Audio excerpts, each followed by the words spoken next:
Память о прошлом – это наши дела в настоящем. Это наглядный пример всеобщего уважения, патриотического воспитания детей, подростков и молодежи. Қарауылтау ауылынан суғыш қырларына 325 кіші кете, шоның 135-і жеңу яулап туған ауылына қойта.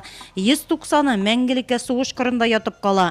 Алар арасында Светлана графның бабасы да бар. Мемориал комплексқа шешек соларға еш буында келген.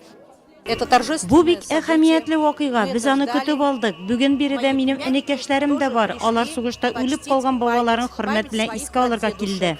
Мы будем подходить к памятнику и возлагать цветы. Вот дедушка пришел с победой.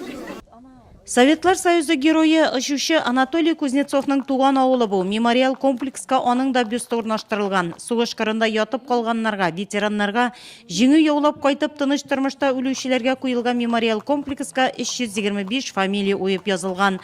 Оларны тантанада 1 минутлық тынлык белән искә алдылар.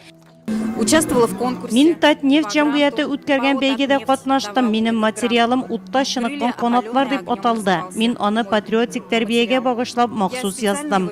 Бюст өчен акчаны Кара алтын җәмгыяте бирде. 200 мең сум грант акчасы мемориал комплекс төзүгә тотылды. Тантанада Ленинград блокадасының ашасын үзендә тотыган Игорь Ивлевка Татарстан Республикасы дәүләт бүләге фидакар хезмәте өчен медале тапшырылды. Открытие такого. Мондый мемориалны ачу кешеләр өчен бик әйбәт, киләчәк буын үз геройларын белсен иде. Бүгенге көндә Карауылтау авылында сугыш ветераннары калмаган. Салада 10ннан артык тыл хезмәтчәне сугыш чоры балалар яши.